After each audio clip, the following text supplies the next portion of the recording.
Welcome into episode 65, EVP Mediums episode, The Deacon.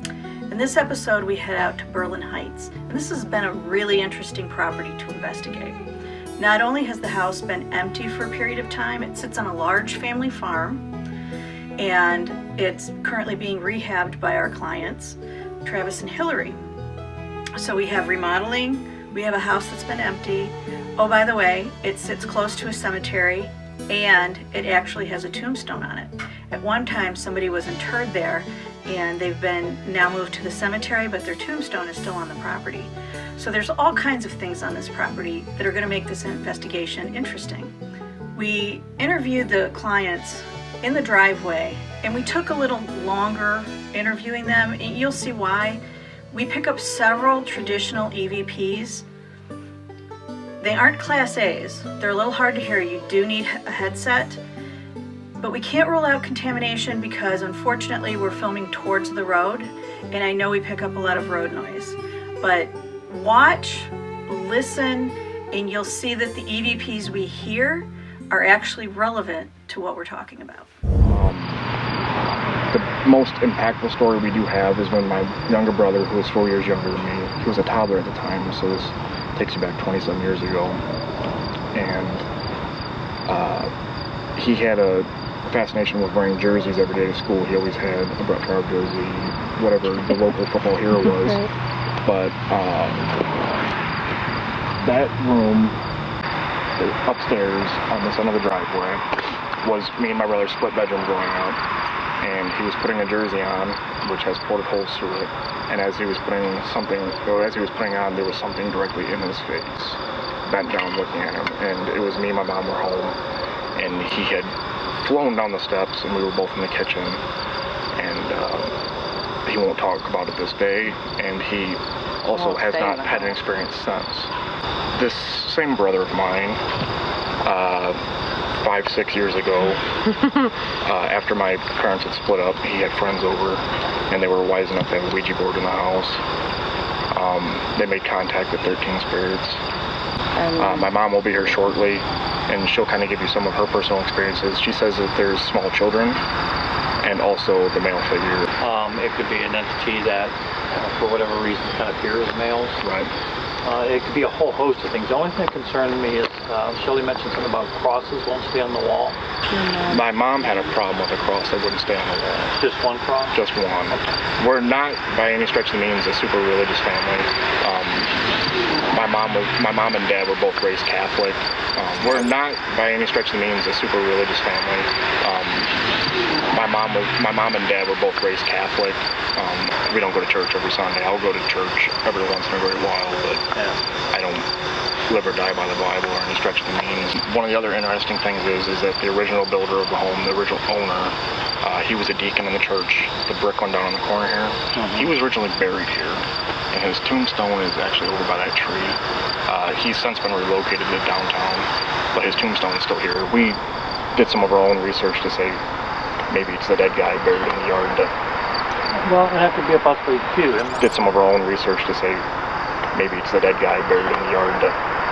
Well, it'd have to be a possibility too. Him knocking down the cross could be a sign of trying to communicate that he's of the flock, he's of the church. Yes. Yeah, okay. The only reason I kind of delved into it is because I can't be here by myself. It's just an uncomfortable feeling in some of the rooms. When he's there or other people are there, it's like weight is lifted off of me. I don't understand it. And you know, we talked about how we've been doing the construction in the home. I was originally doing a lot of it by myself after work during the week because he works late, and that's when things started happening to me. When did your family work at property? Over, I'd say 30 years ago. It's before, and to me, I'm sorry to butt in, but I started picking up vibes like as soon as we get out of the car, and it was a male spirit picking up vibes like as soon as we get out of the car, and it was a male spirit, and I don't want to say that he's evil, but he's very insistent. He was a deacon because as soon as I got out of the car, it was as if I was rushed, like right in my face. When you were talking about your brother, I could completely relate to that because when I got out of the car, I was getting out, it was almost like something rushed me right in my face. And it was almost as if there was nothing communicated like verbally, but to me it would have been like someone saying, "You blasphemous." I'm Randy, I'm the medium. And I was just telling them that when I got out of the car, I was rushed, like right away. As if, what are you doing here? And not at all. I'm already getting goosebumps. Yeah, not at all like. Look at him standing on my arm. And it's not evil, it's just, this is mine. It's going to be my way. I'm going to call the shots. He should know Travis from growing up here.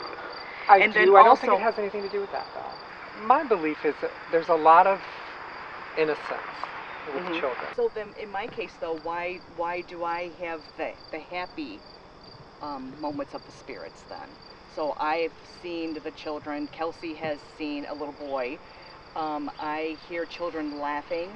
I would hear like ballroom music, real old time music. Dance floor. Yeah, and you can hear a crowd. You know, when you're in a crowd, you can hear people talking, but you can't make out what they're saying. That's what I would always hear. But mine has never been in any experience of negative or evilness. Mine has always been happiness and loving. Even the little child that I There saw. was probably no threat. Yeah. They were not a threat. She, there was times when she thought, working upstairs, you were pulling the carpet out Yes. 4 years ago when you were working on it, and she thought the grandkids were downstairs, Right. and walked downstairs and no one was home, except for her. You're the children. Yeah. But it's not that unusual for a mom to have child spirits interact with them. So, I mean, Randy might not, he would be imposing for me as a kid. You would be my happy place. Honestly, I don't get a lot of communication with children. I mean, I really? have. And that's been my main, even the one time in the one bedroom when we go in there, I could feel someone watching me. I was It's always painting. watching. Yeah, and when I turned around, there was the little child standing in the doorway watching. And I can tell you exactly what that, I'm getting goosebumps again, I can tell you exactly what that child looked like. The essence of her personality is that. I mean, she's the prototype mom. That purity of love is something that she has. And that's exactly what's going to happen is, we have never, first of all, let me make it clear, we have never been to any single property where there was only one ghost. It doesn't happen. Oh yeah, There's multiple here. They're everywhere. They're in shopping malls. They're everywhere. So it's really interesting that Linda was talking about seeing a child behind her. Did you pick up that it sounded like a child who said Linda's name when they pulled into the drive? Well, the traditional EVPs keep on coming. Randy does his walkthrough here, and we get quite a few more, including another childlike voice on the stairs. Tell me impressions about it. Tell me impressions about it.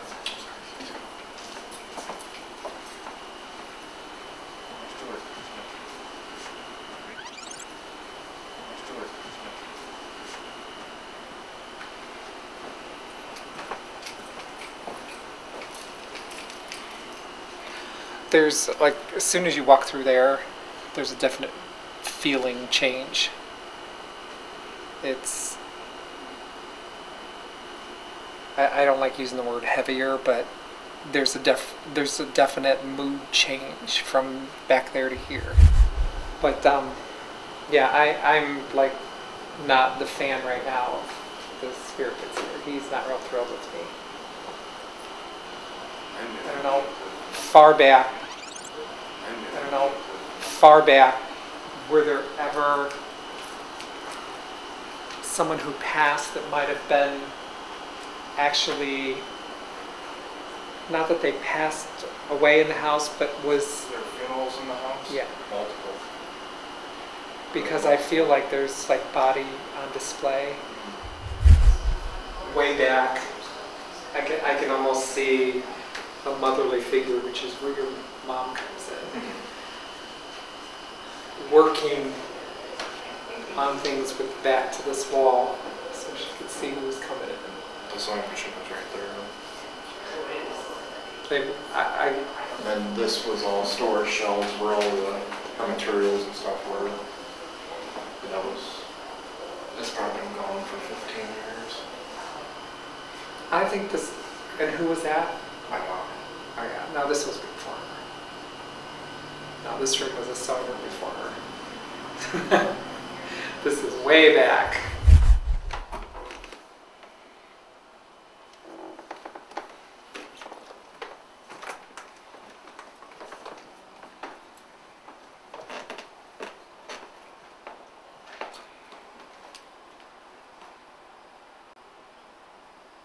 A little heavy.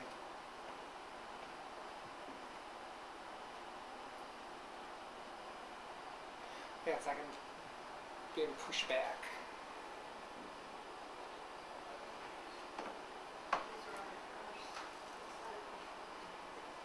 That's real, like anxiety. A little heavy.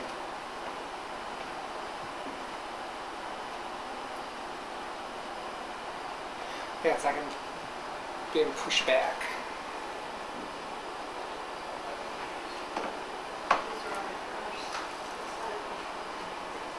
That's real, like anxiety.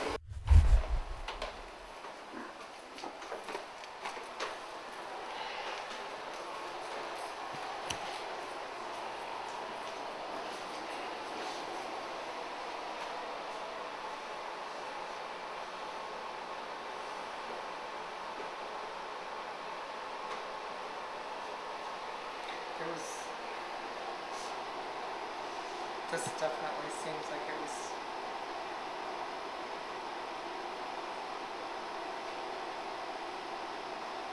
kids.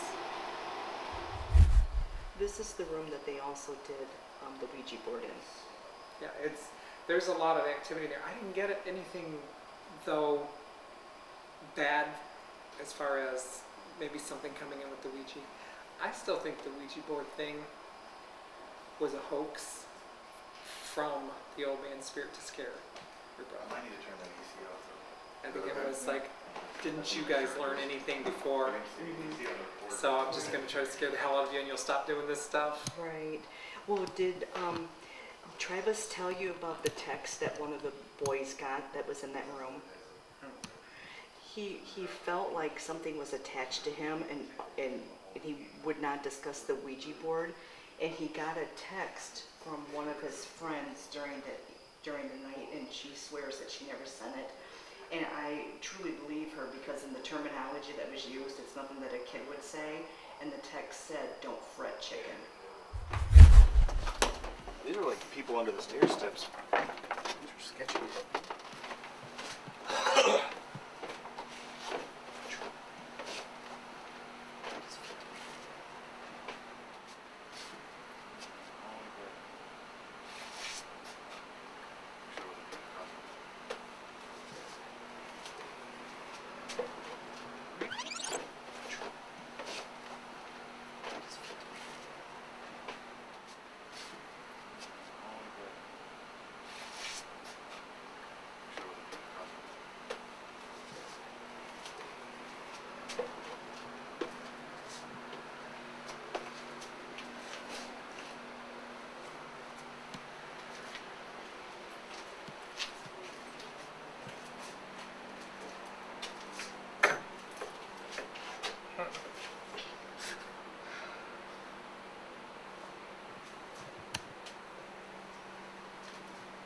Hear that frog? Oh! Look at that. Hold on, let me. You? Oh shit, yeah, he's real. You're real. Come here. Come here. Why? Yeah, Put him outside. We can deal with the frog later. No, we gotta put him outside. Put you outside. I'll be back.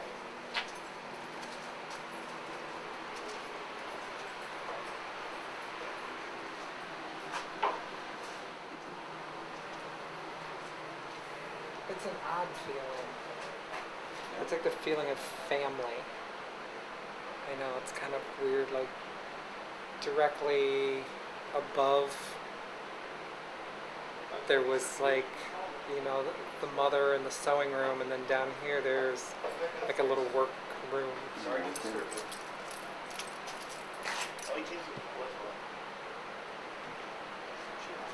He piss on you? Shit. But I Told you to leave him alone. I don't feel real threatened. The spirits that I do feel are further back. I don't think any directly of relation or family to you. It's really reassuring to find out on Randy's walkthrough that he doesn't feel that there's anything malicious or truly threatening to the family. With that information, we go upstairs to start our first EVP session. The upstairs, the way it's laid out, the rooms are closely connected. So we start in the room that was Travis's and his brother's childhood bedroom. That's where his brother had the incident and the Ouija board incident took place. And then we head to the front bedroom. What's interesting in Travis's old childhood bedroom is right off the bat, I say Stefan's name incorrectly. I call him Stephen, and I am corrected by a spirit. You'll have to listen for that. But I am corrected quick and I'm corrected hard. The second thing that's really interesting to me in this, oftentimes we hear things from the spirits about the family that the family doesn't tell us. They don't have any relevance to us. This is one of those cases, and we were actually able to confirm this because Travis heard this. We got a communication that they wanted Hillary to feel well, and Hillary was in fact sick at that time. I think that's incredible that a spirit would reach out and wish her well. As we move into the other room, there are a couple things that are just mind-blowing. First of all, we have two-way communication about the closet, opening and closing the closet. This can't be random. I mean, we're performing this live. They're communicating with us live. The other thing that's kind of interesting is, as we ask who's scaring Hillary, we get that they don't mean to scare her. They're actually very apologetic. They try to explain, and they do deliver an apology. It's amazing. Yeah.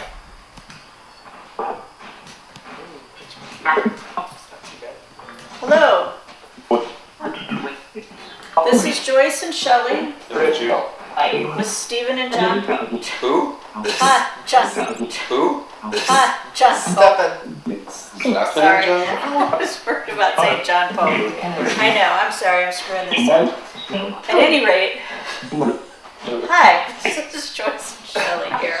I think we've heard hi a couple times.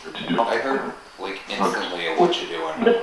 I heard what you're doing too. Yeah. And we're here to actually talk to you. Is that okay? Are you willing to talk with us? Yeah. Can you tell me what your name is? Mike?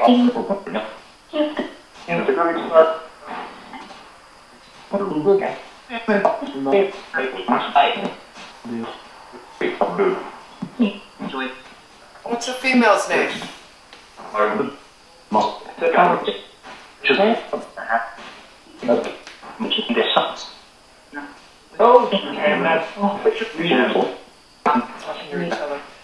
Let me ask you this. Is there a man of God here?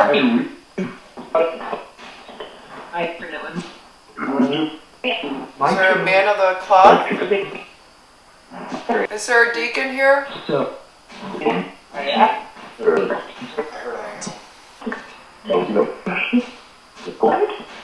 Couldn't tell if that was it. Should we call you Deacon John?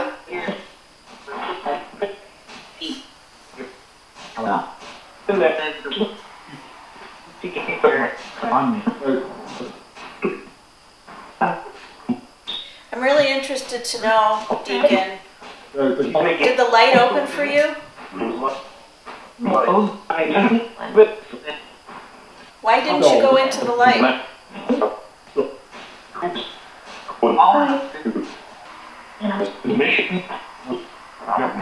What I I heard mission. Yeah. Did you tell me if I'm saying the wrong thing here? Did you feel like your mission wasn't accomplished here on Earth? I know you had the faith. Sometimes we find spirits don't go into the light because they don't have the faith, but I know you would have had the faith. Didn't cross.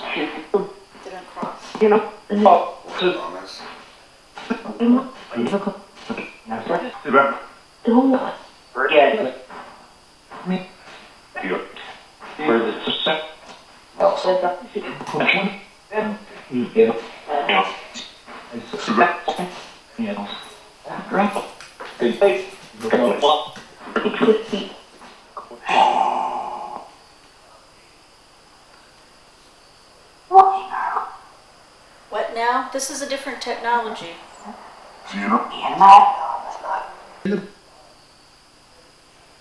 Anyone? Son, this loud. Yeah.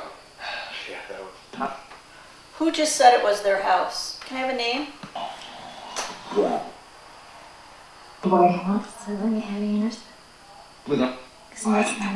Who's the man that's hanging around here?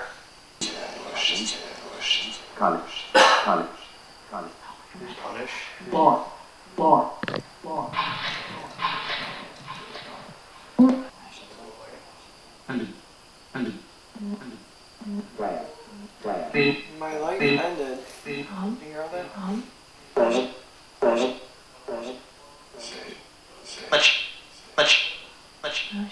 Who wants to stay?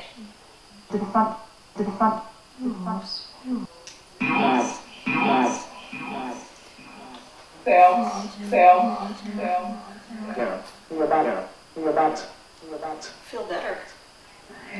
Who feels sick? Hillary? Who said Hillary's name? Nick?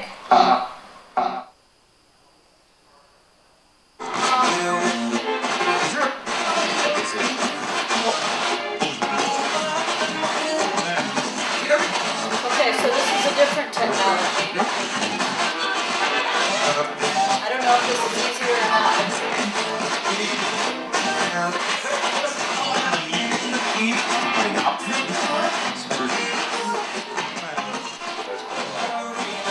Is that about right now? I think maybe one more to do for the front too.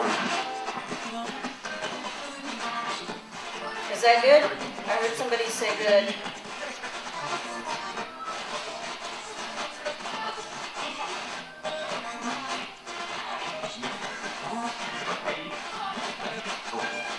Just for the record, this is stream number 1, which is FM reverse speech.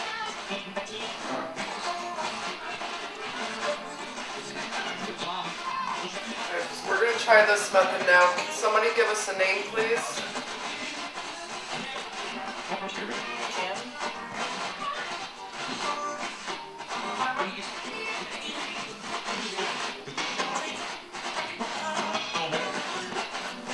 Jim, what's your last name?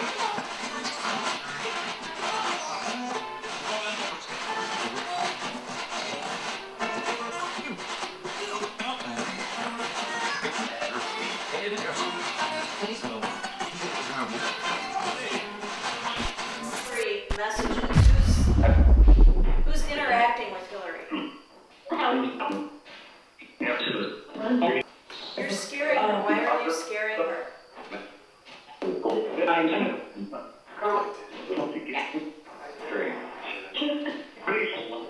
Are you saying you don't mean to scare her?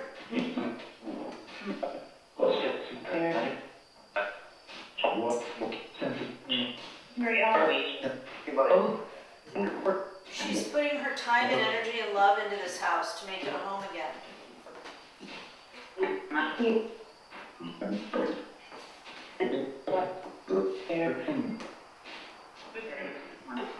Sorry. What are you sorry about? Burning?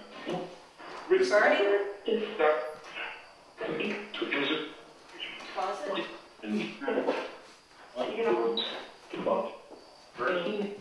Just want to see if I get a reaction. Door open. Door open, yes. Closet. Yes. Okay, so I know you can see us and you understand us. That's pretty cool. Who said the door open? The one upstairs.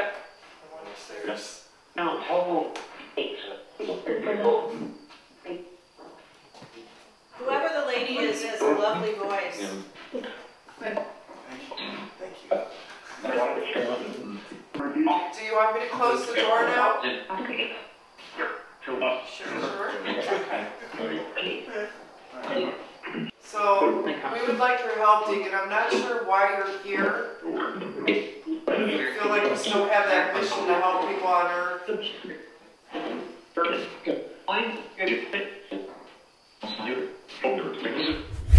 So the next session we move downstairs to the office, and not only do we hear something about Alfred, but we hear from Jimmy, Shelley's friend.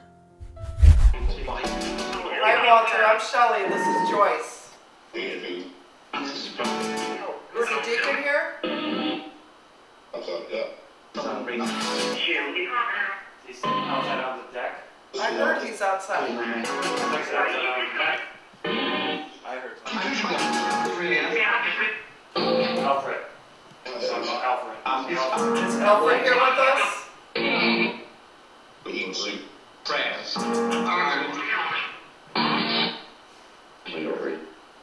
Walter, if you wanted us to come down to the office, why did you want us to come down here?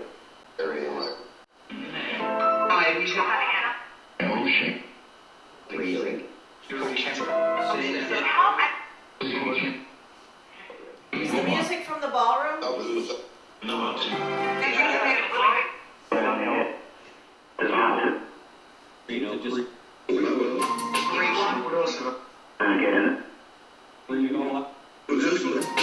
Somebody tell me.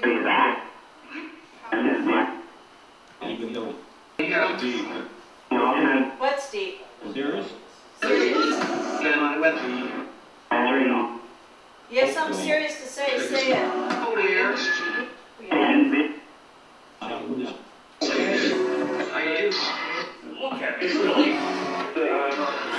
What do you look like?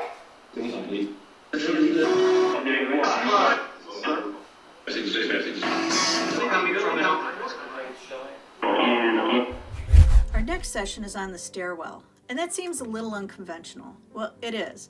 We always try to decide where the best place is to do an EVP session. We try to go where the activity is. This seemed like a good place to do an EVP session with Travis and Hillary because Randy got pushback on his walkthrough going up those stairs, and also the family has always felt that there was a real difference between the upstairs and the main floor. And in fact, when they lived there, one of their dogs used to sleep on the landing, almost like it was guarding the space. Take a listen.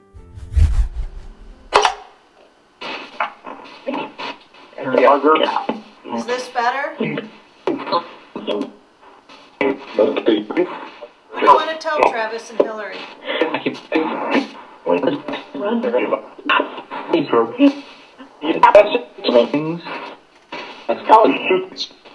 saying how.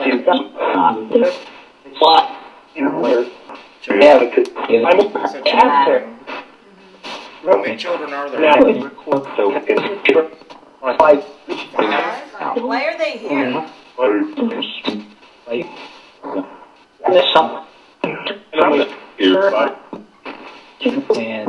Did the children live here? Are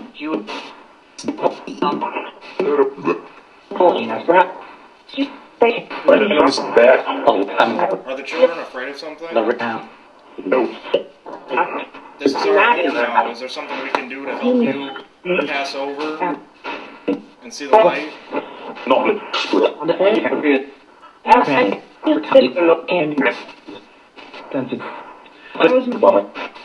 Is that what you want, or do you want to stay? Who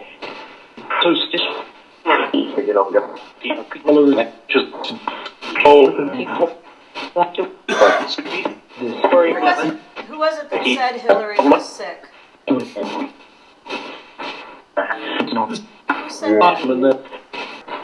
Is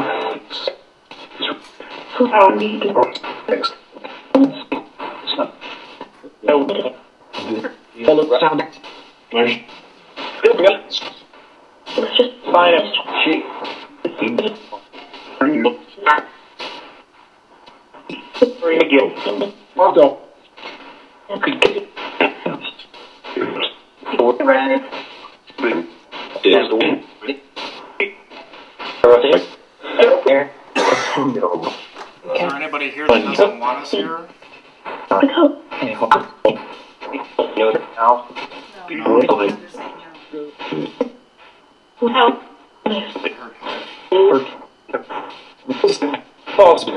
Is there a female that keeps saying help? Is there a female earlier that said that this is her house? We want to help you, but you have to tell us who you are and how we can help.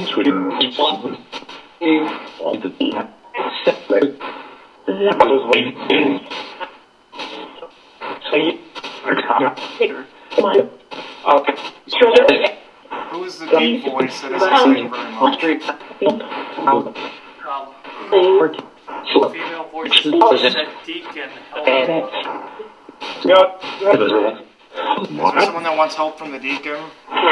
Yes. Is the deacon here with us? Yeah. The deacon's here.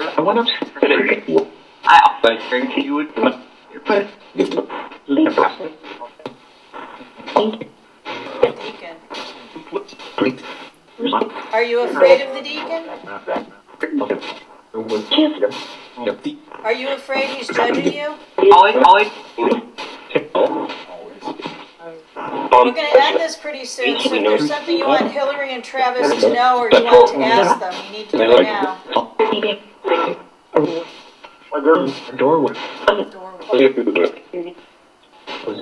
He's such a hear that? Is there anything I can do to help you? Pray for me.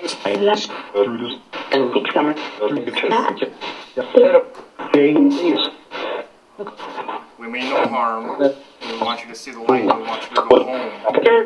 This is our home now, and it's no longer your home. Help. We're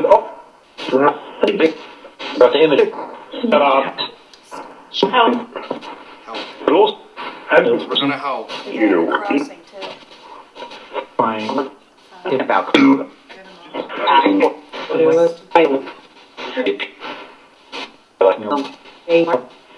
Is there anything else you want to say before we wrap this up? Nothing. Nothing? Well, thank you for talking to us. We seem to be getting pieces of a story about some kind of illegal activity. It's not really clear what it is, but you can hear multiple voices chiming in. That could be why we got the deacon saying that we need to repent in so many places, but we don't get it more times than we do in the next session in the basement with Stefan and John Michael. Is there anybody here down with it? Down? Oh, second down. Yeah, is there anybody here down with it? Is there anybody here with us right now?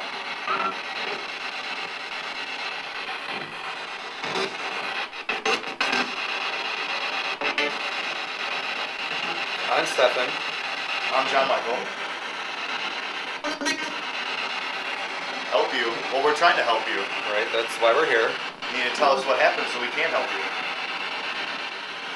So how many people are with us right now?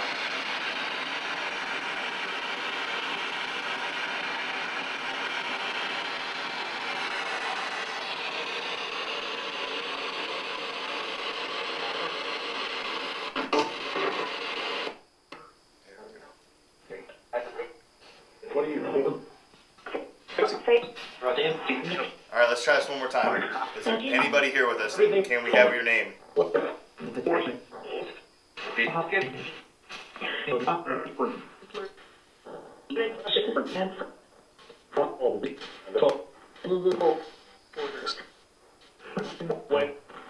Can we have a name, please?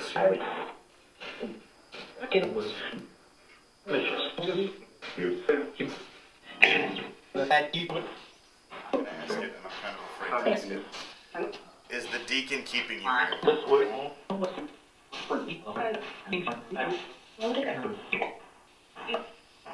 What does he say? He's stern.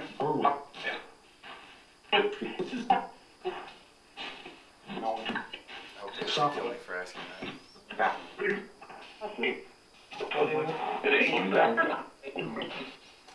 So the last session we did, Joyce said something really important, and that's that only God can judge you. And whatever the deacon's telling you, it doesn't matter your situation. You should go home.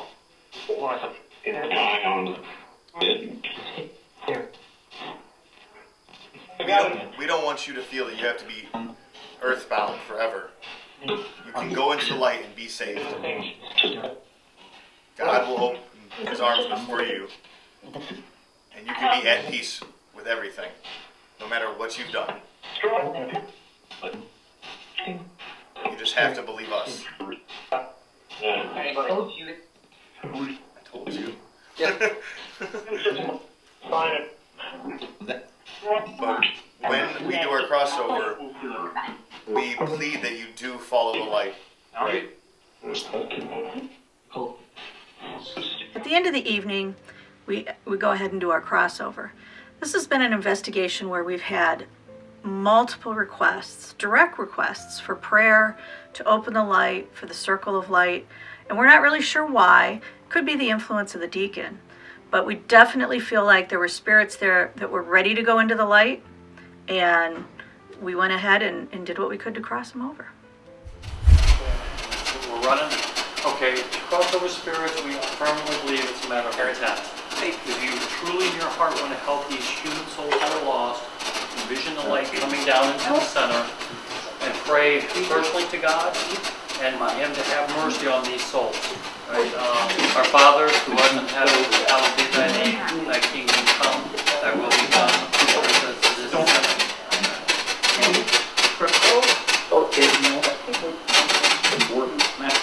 Can you tell us what you see?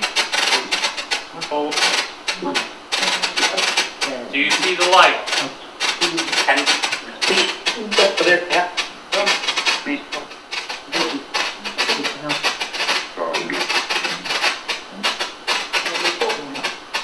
Can anyone tell me what you're seeing?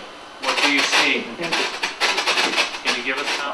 Lord, we thank you. We thank you for your love and your mercy. We thank you for your many blessings. Praying, Lord.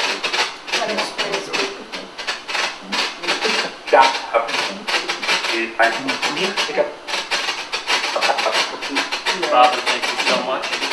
Bring your children home. We ask you, Lord, as always, keep your light up. Again, keep in mind, this house does not belong to you. We cannot push you into that light. But if you do not have this family's best interest at heart, you can't stay here anymore. Will you say about the light and pray? It was a pleasure to come out to Berlin Heights and do this investigation with Travis and Hillary, and including his mom Linda and his stepfather Scott. They were great people, and it's been reported over the last 6 months that the activity has ceased. But Travis and Hillary haven't seen the investigation yet, so we are on our way to show them the evidence and see what they have to say about what we present.